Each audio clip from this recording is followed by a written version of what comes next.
Before we begin this particular section on right triangle congruence theorems, I want to refresh your memories on what our actual congruence theorems are that we've learned. So the side congruence theorem says if I have two triangles and I know that these two sides are congruent, these two sides are congruent, and these two sides are congruent, then that means the triangles are congruent. I also have the side angle side congruence theorem. The side angle side congruence theorem says that if I have two sides and the angle in between them, so for example, this side and this side are congruent to this side and this side, and the angle in between them, if they're congruent, then these triangles are congruent. My angle side angle congruence theorem says if I have two triangles and I know that I have two angles that are congruent to two angles of another triangle, and the side in between them is also congruent, then these triangles are congruent. The last one that I know is angle, angle, side. An angle, angle, side says that if I have two triangles that are congruent, if I have two angles that are congruent to two angles of another triangle, and the side following them, so this side here is congruent, so it goes angle, angle, side, angle, angle, side, they're congruent. Notice this one is angle, side, angle. This one is side, angle, side. And this one is S, side, side, side. So those are our four congruence postulates that we learned about in Unit 3. There are corollaries of those, which are theorems that we can come up with based on what we know about right triangles that we're going to learn about in this section. So before we talk about those, we're going to review that congruent triangles have the same size and the same shape, and all of their sides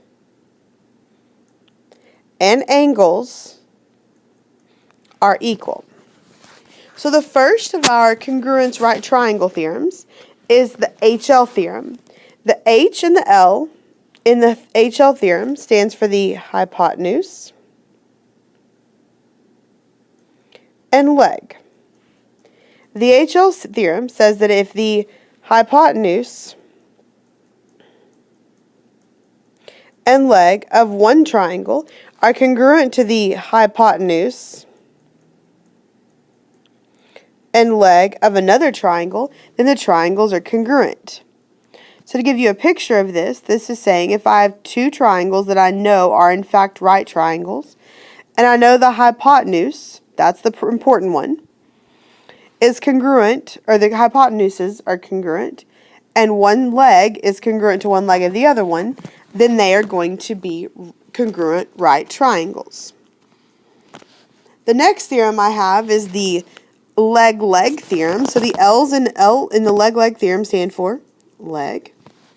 And the LL theorem says that if the legs of one right triangle are congruent to the corresponding legs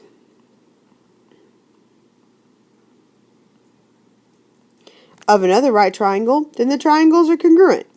So I'm going to draw a picture here. I have two right triangles. If I know this leg's congruent to this leg, and this leg is congruent to this leg, then what I know is those two triangles are congruent. So the HL theorem, the hypotenuse leg theorem, is a special case of the side postulate.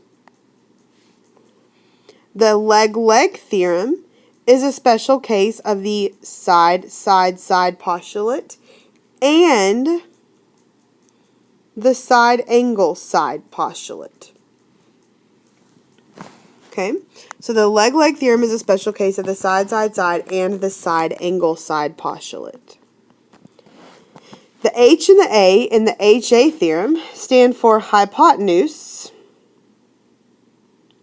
and angle. The HA theorem says that if the hypotenuse and one acute angle of one triangle are congruent to the hypotenuse, and one acute angle of another triangle, then the triangles are congruent. So what that's telling us is that if I have two right triangles, and I know that my hypotenuses are congruent, and when they mention the acute angle, what they're talking about is not the right angle. It's not that one. It's one of the other ones.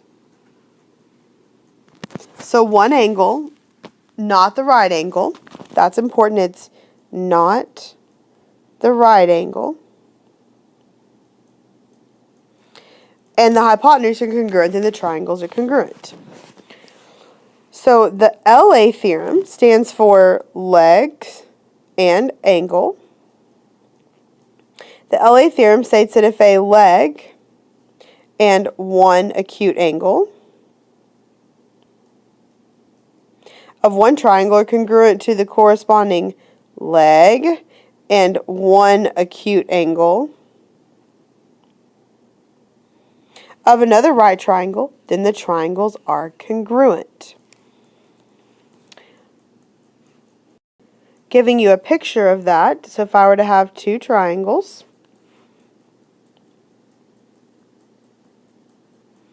and I knew that one leg was congruent to another leg from the other one, and one angle was congruent to another angle from the other one, then that would make these two triangles congruent.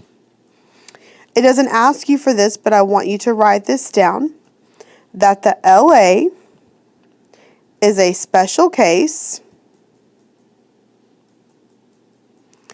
of the angle-side angle postulate. The leg angle theorem is a special case of the angle-side angle theorem. And then the HA, the hypotenuse angle, is a special case of the angle-side theorem.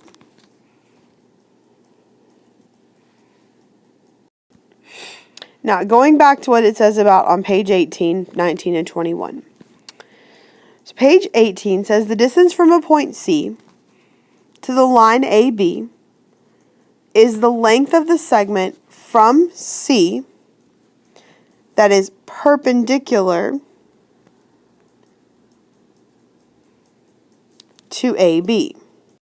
What this is talking about is if you had some random point, C, and you had this line, AB, and you wanted to know how far away C was from AB, you wouldn't go from here to here,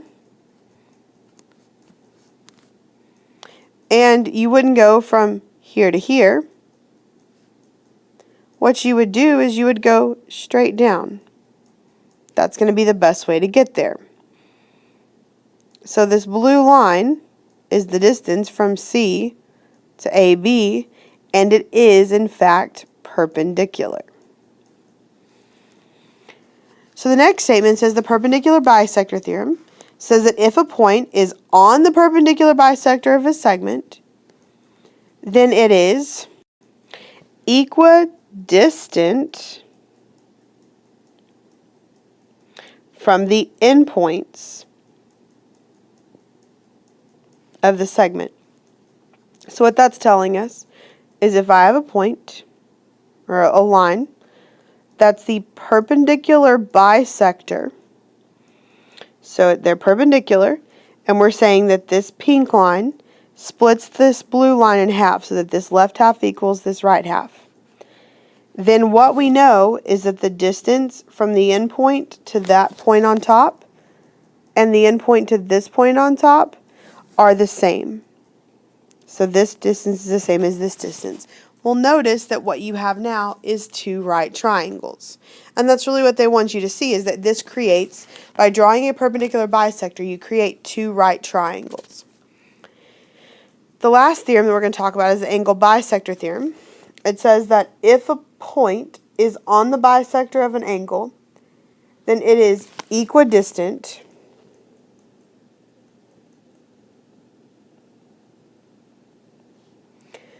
from the two sides of the angle. So if I had an angle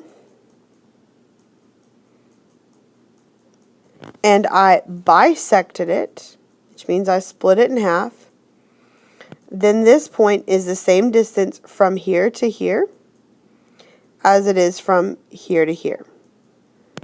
And again, notice I have created two right triangles.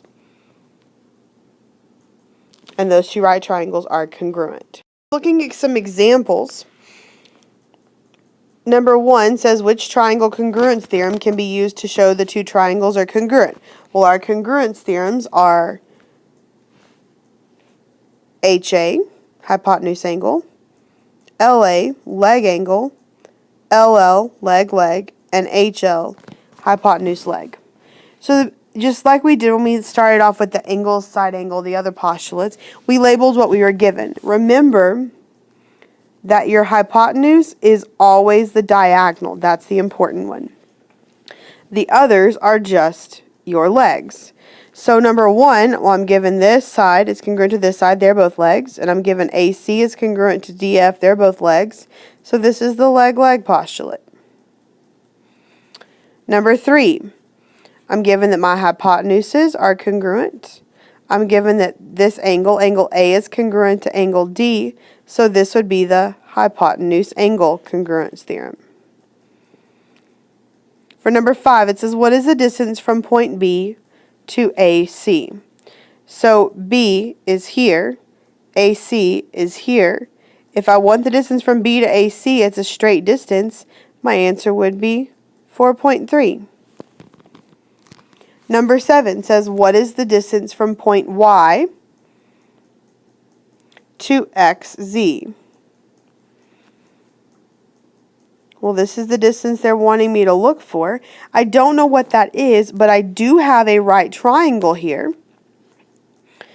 I have two actually that I can work with. I'm going to use this one because I like whole numbers. I have this right triangle. And if I have a right triangle, then I know I can use the Pythagorean theorem to find my missing side.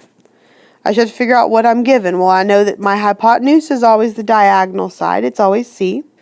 My legs are always A and B. So that means that 6 squared plus B squared equals 10 squared. 6 squared is 36 plus B squared equals 100. I'm going to subtract 36 from both sides. So I get B squared equals 64. Then I'm going to take the square root of both sides, and I get that B equals 8. So the missing side here is 8. This piece here is 8. Number 9 says if XYZ measures 88, so that's XYZ, this whole thing is 88. What is the measure of XYP? XYP being this portion in the figure below. Well, what I know, and what you have to look at and to see what you're given, is that I have two triangles here. Clearly I have two triangles. Two right triangles to be exact, because it told me these angles were right. I know this side is congruent to this side. And since this side goes through for both of them, that means that this side is congruent to itself. And I know this really is two right triangles that are congruent. So if this whole angle is 88, then each of these is half of that. And half of 88 is 44. So each of the missing angle measures is 44.